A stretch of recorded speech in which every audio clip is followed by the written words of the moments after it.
The Spitfire was indeed magnificent. Its sleek, elliptical wings and powerful Rolls-Royce Merlin engine made it the darling of the British press and the nightmare of German intelligence briefings. Luftwaffe pilots received explicit instructions to identify and engage Spitfires preferentially, viewing them as a primary threat to German air superiority. Meanwhile, German reconnaissance photographs plastered on briefing room walls predominantly featured Spitfire silhouettes, with intelligence officers drilling bomber crews on how to distinguish the curved wingtips from other RAF fighters. This fixation would prove to be one of the Luftwaffe's greatest strategic errors. According to records preserved at the Imperial War Museum in London, RAF Fighter Command possessed approximately 520 Hurricanes, compared to roughly 340 Spitfires when the battle commenced. Air Chief Marshal Hugh Dowding, commanding Fighter Command, understood mathematics that the Germans apparently did not.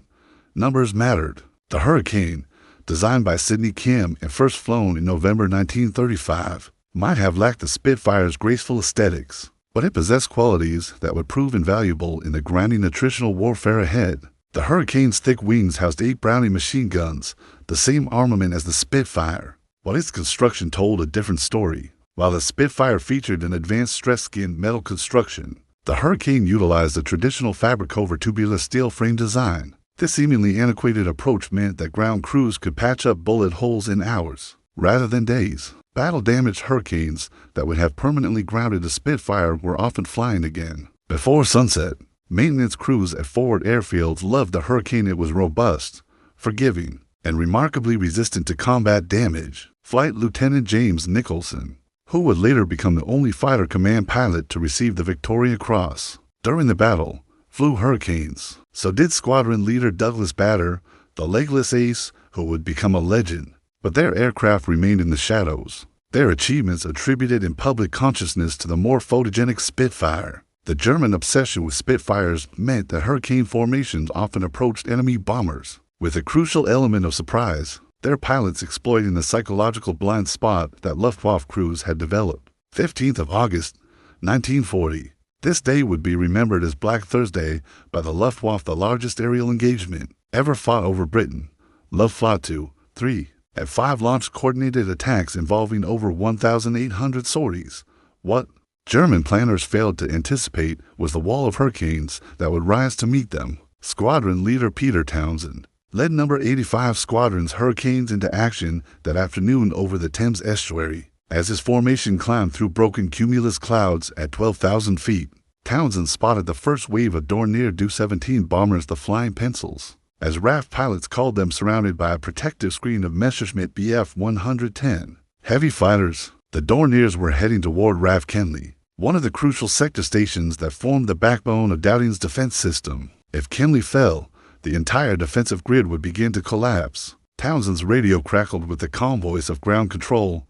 Bandits, Angels 1-5, Vector 090. He acknowledged and pushed his throttle forward, feeling the Hurricane's Merlin engine respond with its characteristic throaty roar. Unlike Spitfire pilots, who often engaged the escorting Messerschmitt Bf 109 fighters in swirling dogfights, Hurricane squadrons had received specific tactical instructions: ignore the fighters when possible and destroy the bombers. This doctrine reflected harsh strategic reality. A bomber destroyed meant factories, an airfield saved, while a fighter destroyed merely meant one less escort for tomorrow's raids. The Hurricane's solid construction and stable gun platform made it ideal for bomber interception. As Townsend dove on the Dornier formation, his 8 Browning guns converging their fire at 250 yards, he demonstrated the aircraft's primary virtue: it was a bomber killer. The Hurricane could absorb punishment while delivering devastating firepower into the thin aluminum skin of German bombers. Spitfires might dance elegantly with Messerschmitt 109s at 25,000 feet, but Hurricanes did the brutal, unglamorous work of shredding bomber formations at 15,000 feet and below.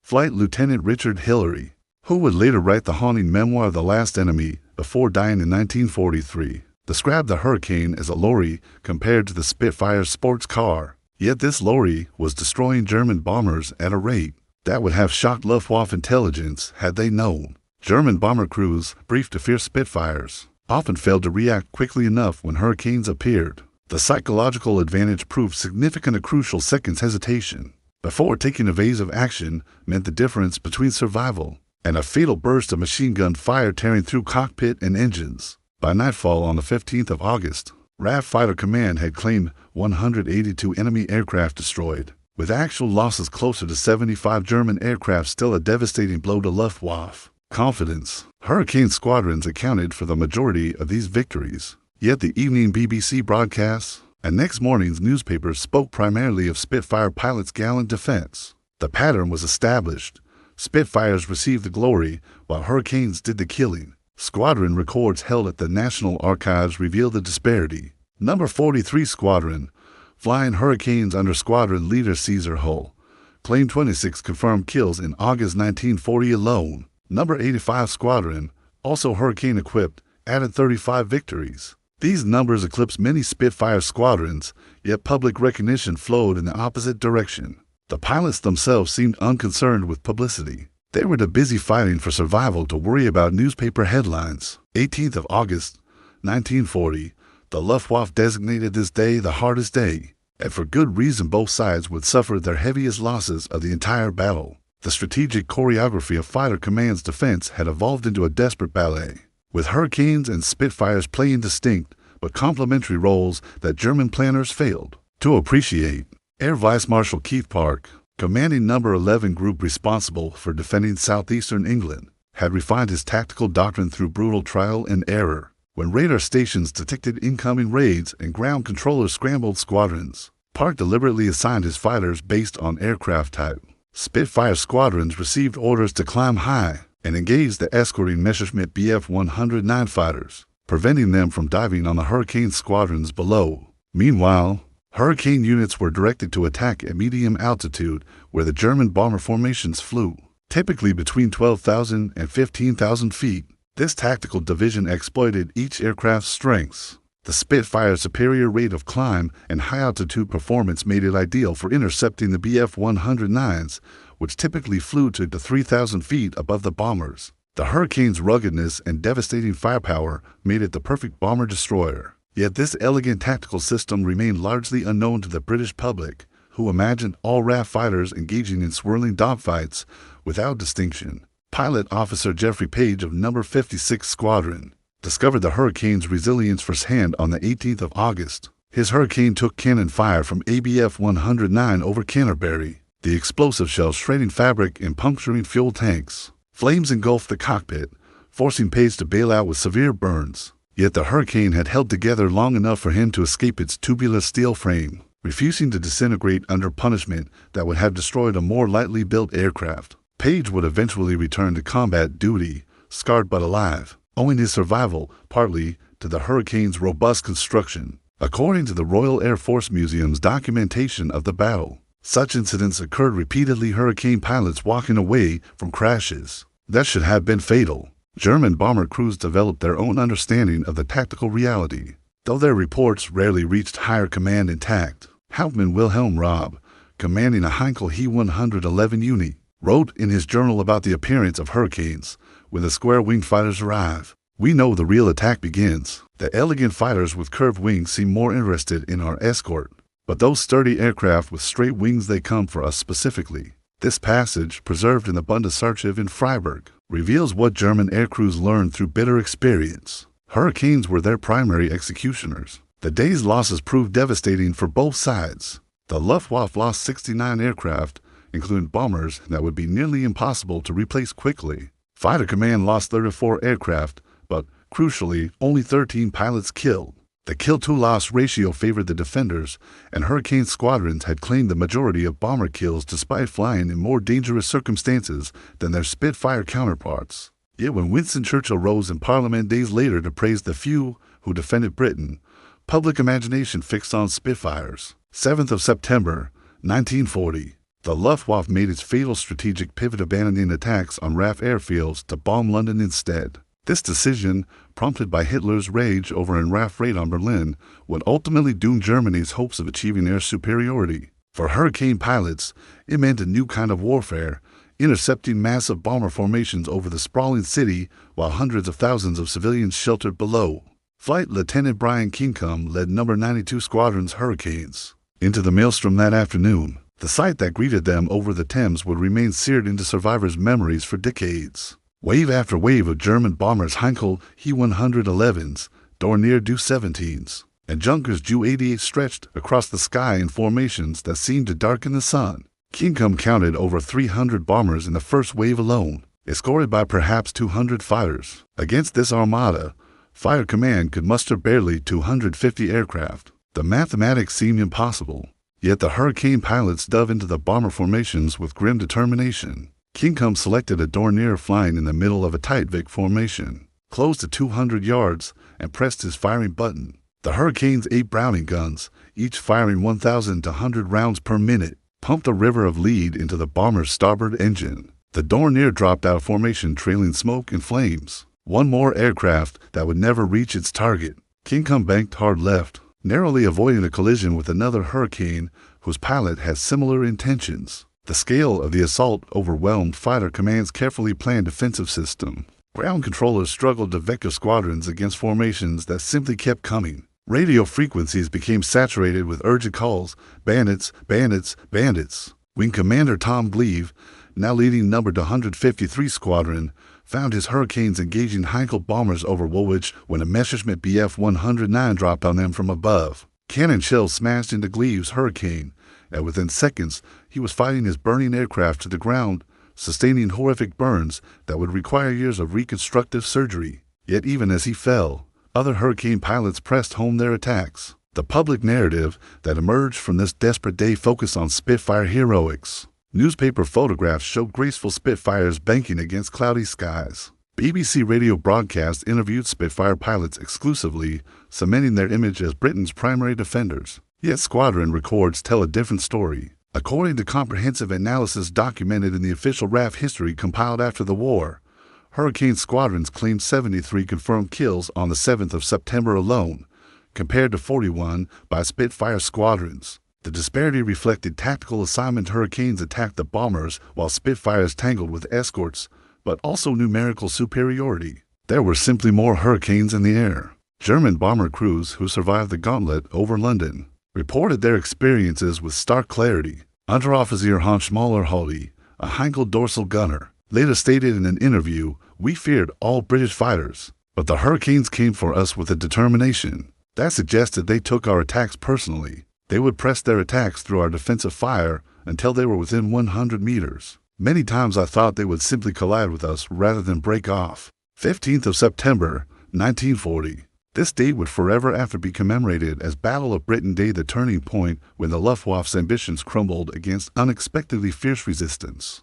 The RAF claimed 185 German aircraft destroyed that day, an exaggeration born of the fog of war and multiple claims for single kills. But the actual figure of 56 destroyed aircraft still represented a catastrophic blow to German planning. Goering's promise of air superiority lay in ruins, and Hurricane pilots had delivered much of that defeat. Wing Commander Douglas Bader led the Duxford Wing 5 squadrons, including 3 Hurricane units into action that afternoon. The concept of big wings, combining multiple squadrons into a single overwhelming force, remained controversial. Critics argued they took too long to assemble, allowing German bombers to strike targets unopposed. Proponents insisted the concentrated firepower devastated enemy formations. Regardless of the strategic debate, the Duxford Wing's Hurricanes proved devastatingly effective when they arrived over London. Bader, flying Hurricane number 204, spotted a formation of Dornier bombers approaching the city from the southeast. He waggled his wings, the signal for the wing to attack, and dealt with 60 aircraft following him. The German formation disintegrated under the assault. Individual bombers, overwhelmed by attackers from multiple directions, broke formation and scattered. Some jettisoned their bombs randomly, trying to gain speed for escape. Others held formation and died together as British fire methodically destroyed them one by one. Within 10 minutes, the neat German formation had become a scattered mob of individual aircraft fleeing for the Channel. Pilot Officer William Walker of No. 242 Squadron, flying his Hurricane in Bader's wing, pursued a damaged Dornier across Kent. The bomber's rear gunner fired desperate bursts that punched holes in Walker's wings, but the Hurricane's sturdy construction absorbed the damage. Without affecting control, Walker closed to 100 yards and fired a sustained burst into the Dornier's port engine. The bomber nosed down and crashed near Maidstone. its crew killed on impact.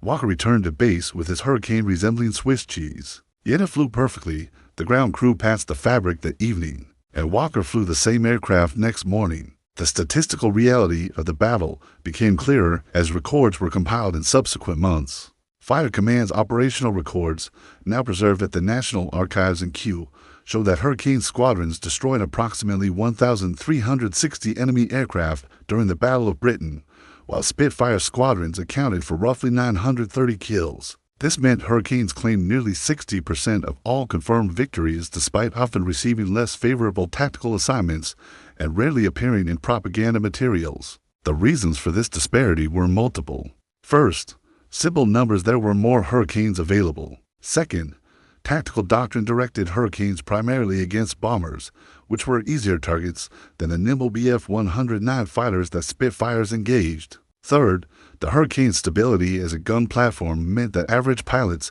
could achieve hits more consistently than in the lighter, more sensitive Spitfire. Finally, Hurricane squadrons often operated closer to the bomber's typical altitude, reducing climb time and allowing more interceptions per sortie. October 1940. As autumn arrived and German bomber raids increasingly shifted to night operations, the daylight phase of the Battle of Britain drew to a close. The statistics were being tallied, and an awkward truth emerged for the Air Ministry's propaganda department.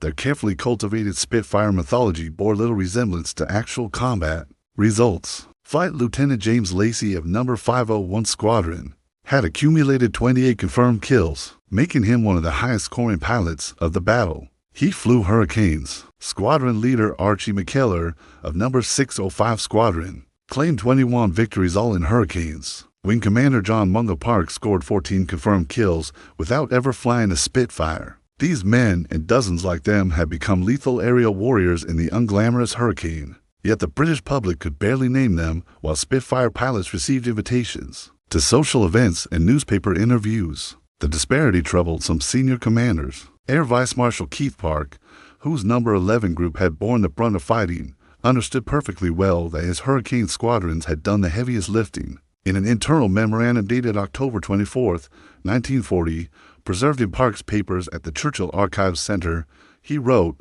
"The Hurricane units have performed magnificently and deserve far greater recognition than they have received. While I understand the importance of maintaining public morale through celebration of the Spitfire's undeniable qualities, we must not allow this to obscure the Hurricane's decisive contribution." German intelligence finally began to grasp what their bomber crews had been reporting for months. A Luftwaffe assessment document from November 1940, captured after the war and now held in Allied archives, contains a revealing passage. Previous intelligence estimates significantly understated the numerical superiority and combat effectiveness of the Hawker Hurricane. While the Supermarine Spitfire represented the primary focus of our tactical planning, post-operational analysis suggests that Hurricane-equipped squadrons accounted for the majority of our bomber losses. Future operations must prioritize the destruction of Hurricane units. This belated recognition came too late to affect German strategy. Hitler had already postponed Operation Sea Lion, the planned invasion of Britain, indefinitely. The Luftwaffe had failed to achieve air superiority, and that failure rested significantly on the wings of aircraft they had systematically underestimated. The Hurricane, dismissed as obsolescent by some German analysts who fixated on the Spitfire's superior specifications, had proven that combat effectiveness involved far more than maximum speed and rate of climb. Individual Hurricane pilots began receiving recognition as the immediate crisis passed. Flight Lieutenant Eric Nicholson received the Victoria Cross for continuing to attack a German bomber, even while his Hurricane burned around him. Squadron leader Tom Gleave, still undergoing painful treatment for his burns, was awarded the Distinguished Service Order. Yet these individual honors could not dispel the broader public perception that Spitfires had won the battle. Newsreel footage continued showing predominantly Spitfires. Ministry of Information posters featured Spitfire silhouettes. The propaganda machine, having invested heavily in the Spitfire narrative, found it impossible to reverse course without appearing to have misled the public. November 1940. The Battle of Britain officially ended as Hitler redirected Luftwaffe resources toward the planned invasion of the Soviet Union. Fighter command had prevailed, though at significant cost. 544 aircrew killed and 422 wounded. Nearly 1,800 aircraft had been destroyed on both sides. Britain survived her most desperate moment, and the hurricane had been the primary instrument of that survival. The Air Ministry faced a peculiar problem in the battle's aftermath: how to acknowledge the hurricane's decisive role without undermining the Spitfire mythology that had proven so effective for public morale. The solution was characteristic British. Compromise issued general praise for fighter command while allowing the existing public preference for Spitfires to continue uncorrected. This decision, while politically expedient, would distort historical understanding for decades. Winston Churchill's famous speech declaring "never in the field of human conflict" was so much owed by so many to Sophie made no distinction between aircraft types. Yet popular interpretation assumed he referred primarily to Spitfire pilots. Churchill himself flew in a hurricane in May 1941 to experience what the pilots had endured, suggesting he understood the aircraft's importance. But his public statements maintained careful ambiguity. The mythology had become too powerful to challenge. Hurricane production continued throughout the war, ultimately totaling 14,533 aircraft, compared to 20,351 Spitfires. Yet the hurricane's combat career increasingly shifted to other theaters and roles. In North Africa, hurricanes carrying bombs and rockets proved devastatingly effective against German tanks. In Burma, they defended against Japanese air attacks and provided close air support for ground forces. On Malta, hurricane squadrons held the line until Spitfires arrived in sufficient numbers. The aircraft that had saved Britain became the workhorse of the empire, serving reliably in climates and conditions from Arctic Norway to tropical Singapore. German military historians, freed from wartime propaganda constraints, produced more accurate assessments. General Adolf Galland, who commanded Luftwaffe fighters during the battle, wrote in his post-war memoirs, "We made a critical error in focusing our intelligence and tactical planning on the Spitfire while underestimating the Hurricane. The sturdy Hawker fighter destroyed more of our bombers than all other cousins combined. Had we recognized this earlier and adjusted our tactics accordingly, the battle's outcome might have differed." Galland's admission highlighted a broader lesson about intelligence failures and confirmation bias. The Luftwaffe had decided the Spitfire was the primary threat based on its impressive specifications, then interpreted all subsequent information through that preconceived lens. Reports from bomber crews about devastating hurricane attacks were rationalized away or attributed to Spitfires through misidentification. This systematic error cost Germany dearly, demonstrating how even sophisticated military organizations can blind themselves to uncomfortable realities. The surviving hurricane pilots watched this historiographical distortion with varying degrees of amusement and frustration. Some, like Douglas Bader, actively worked to ensure hurricane achievements received proper recognition. Others, like Bob Doe of No. 238 Squadron, who claimed 14 victories in hurricanes, simply got on with their lives, secure in the knowledge that those who mattered, their fellow pilots and commanders, knew the truth. 21st century, more than 80 years after the Battle of Britain, historical scholarship has finally corrected the popular mythology that emerged during the war. Access to comprehensive combat records, German archives, and rigorous statistical analysis has established beyond doubt that hurricane squadrons accounted for approximately 60% of German aircraft destroyed during the battle. Yet the Spitfire remains the iconic symbol of British resistance in popular imagination. The reasons for this persistent mythology are complex and revealing. The Spitfire's elegant aesthetics made it photogenic and cinematically appealing. Its technical sophistication satisfied a public desire to believe British engineering could match German industrial prowess. Most importantly, the Spitfire arrived at a moment when Britain desperately needed symbols of hope and defiance. The aircraft fulfilled that psychological need so effectively that facts became secondary to emotional truth. Historian Dr. James Holland's research, documented in his comprehensive works on the Second World War, demonstrates the statistical reality with forensic precision. His analysis of squadron combat reports, cross-referenced with German loss records and contemporary documentation, confirms that hurricanes destroyed roughly 1,360 enemy aircraft compared to 930 by Spitfires during the crucial July to October 1940 period. This 60-40 split directly contradicted the public perception that developed during and after the war. The hurricane's relegation to secondary status in popular memory represents more than simple historical injustice. It illustrates how wartime propaganda narratives, however necessary at the time, can ossify into permanent historical mythology resistant to factual correction. The Air Ministry's decision to emphasize Spitfires served legitimate morale purposes. in 1940, but the narrative proved impossible to revise once established. Subsequent generations absorbed the Spitfire myth through films, books, and commemorative materials that perpetuated the wartime propaganda, long after its strategic purpose had expired. Yet the pilots who flew Hurricanes in 1940 needed no historical rehabilitation to understand their achievement. They had lived through for months of desperate combat, knowing every morning might bring death before sunset. They watched friends die, suffered wounds both physical and psychological, and persevered through exhaustion that modern observers struggle to comprehend. Whether their aircraft appeared in propaganda posters mattered little compared to the knowledge that they had held the line when holding mattered most. The last Hurricane pilots passed away in the early 21st century, taking their memories of those desperate summer days with them. Wing Commander Tom Neal, who survived 98 combat missions and hurricanes during the battle, died in 2019 at age 97. His memoir Gun Button to Fire provides one of the most honest accounts of hurricane combat, stripped of romanticism, but filled with respect for the aircraft that carried him through impossible odds. Neal's generation understood what historians would later confirm. The Hurricane won the Battle of Britain, while the Spitfire won the publicity battle. Modern airshows typically feature both Hurricanes and Spitfires, allowing spectators to compare them directly. The contrast remains striking: the Spitfire's grace versus the Hurricane's solid purposefulness. Yet knowledgeable observers recognize that elegance and effectiveness are not synonymous. The Hurricane's workmanlike appearance concealed qualities that mattered more in combat: reliability, survivability, and devastating firepower delivered by a stable gun platform. These virtues destroyed German bombers far more effectively than aesthetic appeal ever could. The Battle of Britain Memorial at Cape La Fern overlooks the English Channel, honoring the 2,937 aircrew from 17 nations who served in fighter command during those crucial months. The memorial features a seated pilot gazing toward France, but no specific aircraft type.